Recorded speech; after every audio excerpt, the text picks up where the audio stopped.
Bangsat. Sini sama Om.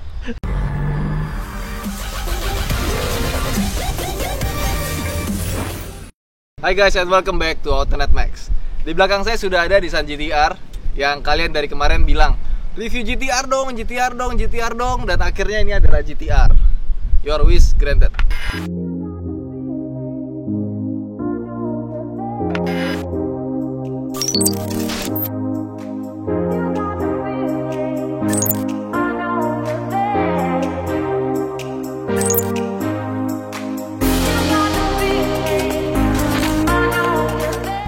GT-R tahun 2013. Jadi versi facelift kedua, dimana yang sekarang bumpernya baru dan dia punya LED di bawahnya. Ya meskipun bentuk LED-nya agak kurang pas ya. Yang versi 2017, yang facelift kedua, itu jauh lebih keren lagi dibandingkan dengan yang ini. Karena selain depan yang berbeda, dia punya interior yang berbeda juga.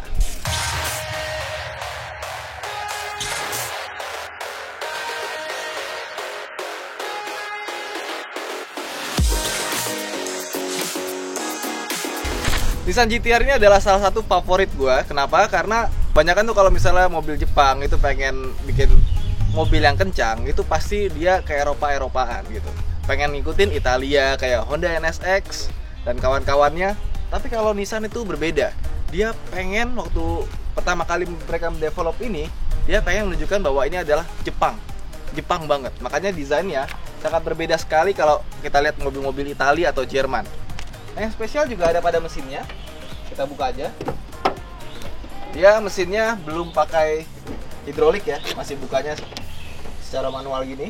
Dia menggunakan mesin 3800 cc VR38 DETT.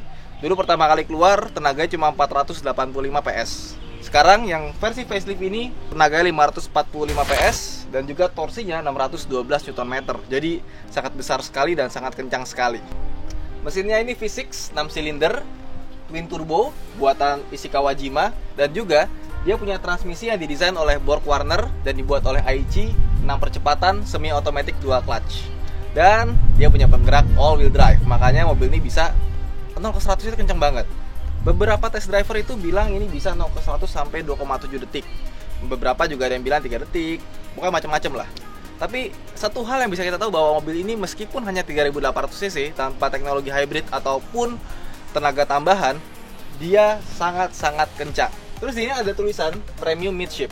Apa itu Premium Midship? Jadi Premium Midship itu adalah platform Nissan PM platform yang digunakan oleh Nissan GT-R dan Nissan Skyline yang gagal. Yang sekarang dilanjutin sama Infiniti Q50, tapi ya begitu deh. Jadi memang mobil ini sejarahnya panjang sekali ya. Kalau misalnya dulu Nissan GT-R itu adalah Nissan Skyline GT-R sedan 4 atau 2 pintunya Nissan yang diberikan versi kenceng ya. Jadi Nissan Skyline GT-R. Sekarang Skyline dan GT-R itu punya jalannya sendiri-sendiri. Skyline diteruskan oleh Nissan dan Infiniti, dan GT-R diteruskan oleh R35 ini. Oh iya, kalau misalnya mau lihat lebih lengkapnya lagi sejarahnya biar nggak terlalu panjang di sini, bisa lihat di vlog gue di sini. Promosi ya. Terus kita lihat dari samping, mobil ini punya velg 20 inci. Ukurannya berapa? Kita lihat. Dia ukurannya 255/40. Sedangkan yang belakangnya itu tampaknya lebih lebar, 285, tapi dia lebih tipis bagian sininya. Air wall-nya dia cuma pakai 35. Terus kalau kita lihat pintunya, mobilnya agak failnya di bagian sini sih. Tutup pintunya itu gagangnya nih modelnya, kita pencet dulu sininya baru kita buka. Nah, dan ketika membukanya juga nggak boleh buru-buru. Kenapa? Kita harus pastikan si kacanya ini turun dulu. Karena kalau dipaksa, nanti dia akan ngangkat gitu loh. Ini udah agak ngangkat sedikit karena mungkin yang punya sering buru-buru kalau buat buka pintunya. Nah, kita lihat lagi di sini, di bagian pintunya, dia ini punya pengait ya, punya kayak tusukan gitu. Dimana ini buat fungsinya menambah rigiditas dari bodi mobil. Kalau dia nyolok sini, jadi kalau misalnya bodinya udah klok gitu ya, pintunya udah masuk, dia tuh akan lebih rigid. Tapi sayangnya mobil ini punya kayak material itu masih yang standar ya, belum yang pakai lightweight kayak misalnya karbon. Karbonnya cuma ada di bagian kayak strut bar, dan juga untuk suspensinya dia beberapa pakai aluminium. Dan mobil ini beratnya sekitar 1,7 ton, jadi nggak terlalu ringan-ringan amat untuk mobil sport car saat ini. Dan sebelum kita ngebahas belakangnya, ada yang menarik di sini. Jadi kalau kita buka, set, oktan 100. Jadi kalau misalnya kita naik mobil ini di Jakarta, basically kita nggak bisa pakai kayak misalnya 95, Road 98, harus pakai bensin yang racing, oktan 100. Nah setelah kita lihat belakangnya, di sini ada spotlight. Dia nggak nyala, cuma mantul cahaya doang buat nunjukin bahwa di sini bodi mobil belakangnya. Dan kita lihat di belakangnya ini kita menemukan 2 buah lampu yang masih jadi warisan Nissan Skyline. Kalau misalnya kita lihat Skyline yang zaman dulu yang model Camry itu tahun 1970-an, ini dia sudah pakai 2 buah bundar dan terus sampai sekarang. Dan nggak cuma itu aja, kalau misalnya dia nyala, ini juga lingkarannya itu ada titik-titik LED yang keren banget pas lagi di jalan. Nah di belakang sini kita akan menemukan sebuah rear spoiler yang sangat besar. Ada 4 buah knalpot, tapi sayangnya 4 knalpot itu sudah diganti, makanya suaranya agak beda, tapi lebih bagus dibandingkan dengan standarnya.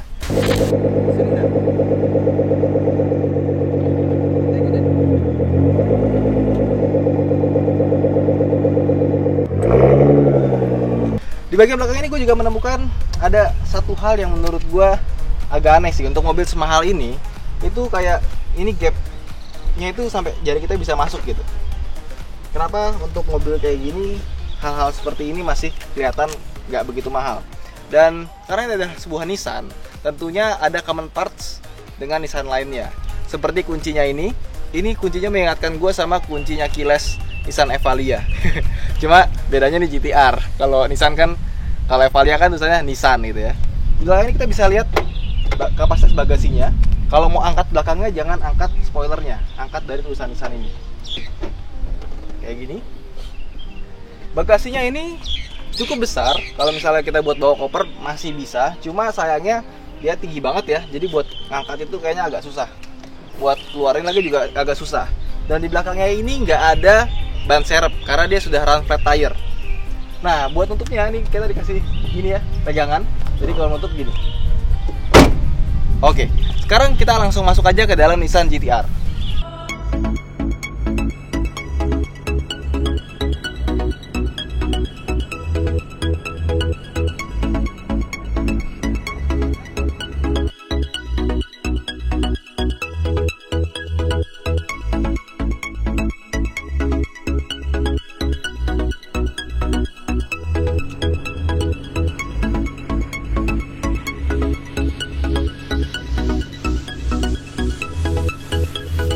Rasanya duduk di belakang Nissan GT-R. Ini kita majuin lagi ya.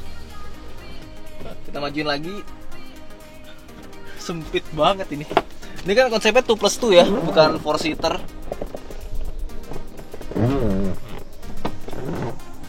Sempit banget bro, ini kepala mentok.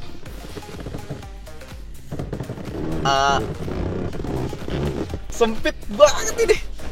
Nggak enak. Bahkan kayak buat anak-anak doang. Dan kalau kita duduk bener gini ya, set. Tapi panoramik nih. Kayak panoramik roof gitu ya. Pokoknya kalau misalnya kalian naik GT-R, dia tawarin duduk belakang, mendingan gak usah deh. Naik taksi online aja. Mana gue keluarnya?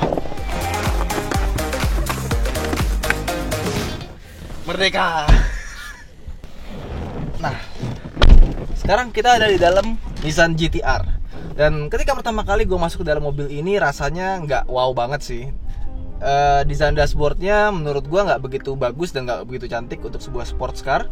Dan kita lihat Nissan udah mencoba memberikan beberapa elemen-elemen yang kelihatan mewah gitu ya, mulai dari ini lapisan kulit, sini ada jahitan kulit juga.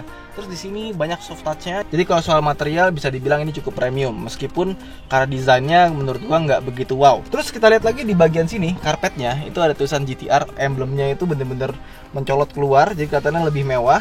Dan ketika duduk pertama kali di mobil ini, dia punya bucket seat dari Recaro yang menurut gua enak. Dipakainya tuh sangat suportif dan kulitnya terasa bagus. Sebelah kanan ini kita bisa dapat kayak armrest gitu ya, buat pegangan tangan. Tapi di sebelah kirinya, dia ini nggak bisa jadi armrest. Dia adanya handbrake race. Ini, jadi si rem tangannya ini bisa jadi tempat buat nyenderin tangan. Nah, setirnya mobil ini punya banyak tombol. Jadi ada buat audio, di sebelah kanan ada cruise control. Ya, jadi mobil sekencang ini masih punya cruise control seperti McLaren ya. Dan di sini ada yang menarik. Jadi dia ada dua tuas. Tuas yang pertama yang sebelah kiri itu untuk tilt steering. Dan kalau tilt steering biasanya mobil yang gerak itu cuma setirnya doang. Kalau ini speedometernya juga ikut gerak. Jadi kalau misalnya kita ke bawahin, tetap pandangan kita ke dalam speedometer itu masih tetap bagus. Dan yang kedua di sebelah kanannya itu di sini untuk teleskopik. Nah, kursinya sendiri dia juga udah pakai ini ya, elektrik, tapi modelnya tuh bundar gitu. Jadi kalau misalnya kita maju mundur, naik ke atas ke bawah itu bisa. Dan kalau misalnya mau mengatur recliningnya itu kita puter seperti ini. Jadi cukup menarik. Nah, sekarang kita lihat sistem entertainmentnya. Sebelumnya kita nyalain dulu mesinnya ya. Ini start stop engine-nya dari sini, warnanya merah. Suara kenceng banget ya. Kedengeran nggak tuh? Head unitnya ini dia punya interface buatan Gran Turismo PlayStation itu loh, main game. Keren banget makanya tampilannya. Dan dia ada punya 4 buah custom view. Jadi misalnya kita mau bikin seperti ini, ada fuel range, steering, fuel economy. Bisa dibikin juga seperti ini yang lebih complicated lagi, custom view 3, custom view 4. Dan ada yang khusus untuk membahas satu, kayak misalnya gini. Yang A itu khusus acceleration, yang B braking, C itu untuk steering, D untuk steer position, E fuel economy, dan F itu untuk stopwatch. Jadi bisa pokoknya kita maunya seperti apa dia akan langsung ngasih tampilan. Tapi menurut gue ini agak laggy ya, nggak begitu cepet. Dan di sini ada audionya dari Bose speakernya, jadi suaranya sangat bagus sekali. Di sini ada kontrol AC-nya, meskipun menurut gue ini di sini agak complicated. Dan di bawahnya ini adalah tombol spesial untuk khusus GTR. Yang paling kiri ini untuk transmisi, yang tengah untuk mengatur suspensi, dan yang kanan untuk mengatur VDC, Vehicle Dynamic Control. Ada 3 buah mode, mulai dari R yang paling sports, paling kencang, ada normal, dan juga ada safe buat biar ini ya, biar apa, hemat bahan bakar. Jadi kalau misalnya kita lagi naik mobil ini, kita bisa atur mau suspensinya yang sport, mau VDC-nya yang sport, atau mau transmisinya yang sport. Ya, ini kita lihat pajaknya per tahun 32 juta. Gak mahal-mahal amat sih kalau buat mobil kayak gini ya. Nah, gak usah lama-lama lagi, mendingan kita langsung jalan aja naik GTR ini.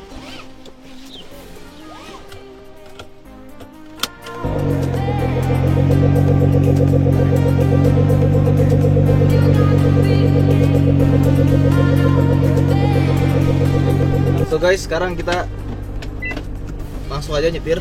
Bentar, pintunya nggak rapat. Nah, ini buka pintunya gini ya. Jadi kita tarik ke atas.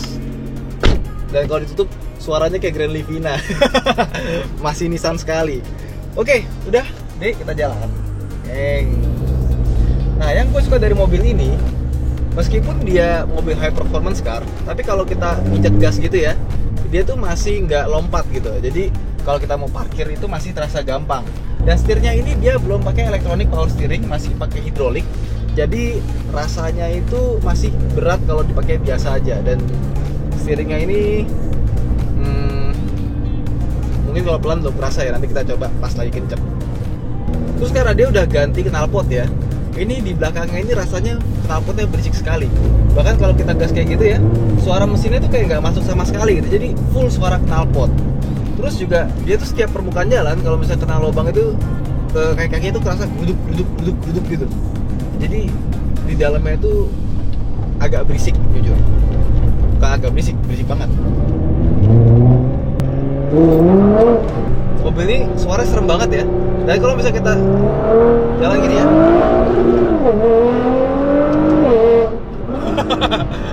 gila, powernya gila, tarikannya ini luar biasa men. Maksudnya mungkin ada supercar yang lebih kencang dari ini, tapi gue ngerasa ini kok kayak jambakannya, sensation of speednya itu enak banget loh. Gue ngerasa kayak ini kayak Lamborghini ya, Lamborghini-nya Jepang. Kalau McLaren kan bawahnya halus, tiba-tiba kenceng gitu ya. Kalau ini itu bener-bener kasar, bener-bener nunjukin gua tuh kenceng banget gitu loh. Jadi menurut gua kalau mengendarai GTR ini ya, ini kayak kita mengendarai gerobak men, atau go-kart lah. Ini kayak kalau lu pikir Mini Cooper udah keras atau Lamborghini udah keras, ini lebih keras lagi. Kayaknya tuh nggak ada suspensinya, ini langsung ke roda nih bodinya. Bodinya rigid, semuanya itu sampai transmisinya itu keras banget. Pas ganti gigi tuh kayak dilempar gitu. Gila men, ini mobil bener-bener kalau lu pengen sebuah mobil kenceng yang rasanya itu bener-bener menantang, ya ini mobilnya gitu. Beda kalau kemarin nyobain McLaren gitu ya. Kalau McLaren tuh rasanya kenceng tapi tetap halus, baru udah 200 saja. Ini kalau misalnya kita bandingin, ini 0 ke 100 itu bisa sampai 2,7 atau 3 detik lah, let's say seperti itu. Dan juga kalau misalnya 0 ke 160 km per jam, 0 ke 100 mph itu sekitar 8,5 detik. Kalau McLaren kan 0 200 8,6 detik dan 050S.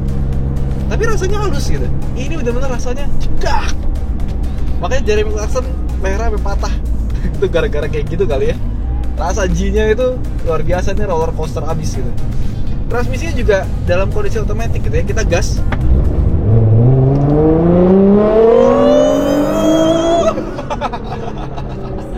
Gila men. Jambakannya itu, gue beberapa kali naik supercar. Ini supercar dengan jambakan paling dahsyat men. Ini lu mesti nyobain deh. Kalau lu suka mobil, lu mesti nyobain GTR men. Ini larinya gila. Gak cuma soal larinya sih. Maksud mungkin gue bilang tadi banyak yang ada yang lebih kenceng, banyak yang lebih kenceng, tapi sensasinya itu, sense of speednya itu mobilnya kerasa banget, jedak gitu. Wah, bayang-bayang terus ya. Habis nyoba ini, nyoba mobil lain itu rasanya kayak hambar gitu. Pas kita ke safe mode ya, transmisinya. Oh enak, ini baru bener. Tapi jadi lemot transmisinya, jadi lemot banget. Yang tadi tuh langsung jedak, jeduk. Ini masih ini, dan suspensinya agak main dikit ya. Ya nggak sih? Ya. Kalau tadi agak terlalu goyang banget ya, kayak suspensi mati. Sekarang suspensi jauh lebih enak. Jadi overall sih menurut gue ini masih oke lah. Kalau misalnya mau ke mall, mau jalan-jalan sama pacar, itu bisa pakai mode-mode yang biasa. Cuma yang gue heran ya, meskipun dia kasar banget ya, kayak tadi kita akselerasi, ganti gigi, itu rasanya kayak udah kelempar gitu. Dia bannya sama sekali gak berdecit. Ini traksinya itu bener-bener bagus, bener-bener dia tuh gigit gitu bannya. Kalau kita naik M2 itu kan lagi kenceng, terus pas kita pakai Sport Plus traction control mati, itu kan ganti gigi itu ada rasa geol-geolnya itu yang bikin asik banget. Kalau ini bener-bener dilempar tapi bannya tetap gigit. Sensasinya beda sih, tapi M2 asik, ini asik. Terus menurut gue yang agak aneh dari mobilnya adalah, kalau mobil Jepang itu biasanya ada tuas sen itu sebelah kanan. Kalau ini tuas sennya ada di sebelah kiri gitu. Apakah ini karena versi UK? Dan juga karena ini adalah versi UK, dia punya speedometer itu 0 sampai 220 mph, bukan kilometer per jam. Kalau kilometer per jam nih tulisannya kecil, bisa sampai 340 ya. Let's see.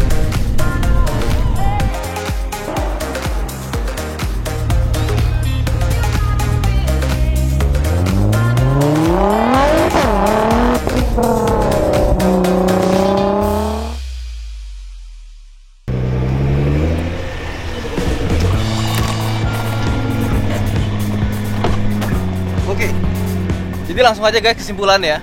Kita udah nyobain Nissan GT-R, dan akhirnya gue tahu kenapa mobil ini dibilangnya Godzilla. Karena kalau misalnya Lamborghini itu adalah banteng yang liar, yang sekasar-kasar supercar yang gue pernah coba, ternyata ini adalah supercar yang lebih kasar lagi. Oke, mungkin ada yang bilang sports car atau supercar karena memang harganya paling terjangkau, meskipun performanya luar biasa. Tapi kalau kita udah nyoba ini bener-bener rasanya kayak supercar yang raw banget, kenceng banget, dan sense of speednya tuh rasanya luar biasa. Sampai leher gue agak sakit. G-nya itu kenceng banget. Itu aja dari Autotrad Max. Jangan lupa untuk klik like dan subscribe buat kamu yang baru, dan jangan lupa untuk klik lonceng kalau misalnya kamu pengen ada notifikasi ke HP kamu. Dan terima kasih juga untuk Mr. T yang udah minjemin kita Nissan GT-R.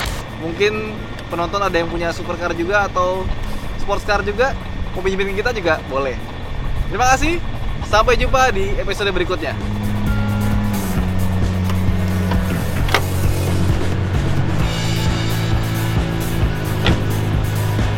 Oke.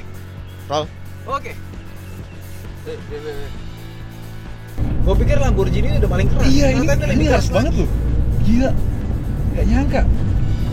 Porsche lah gue mah. Tetep Porsche lah, gila. Porsche. Jauh lebih. Gila ya, jambangannya ya. Jambangannya gila. Iya. Sakit sekarang. Lu sakit ya kan? Gue aja sakit sekarang.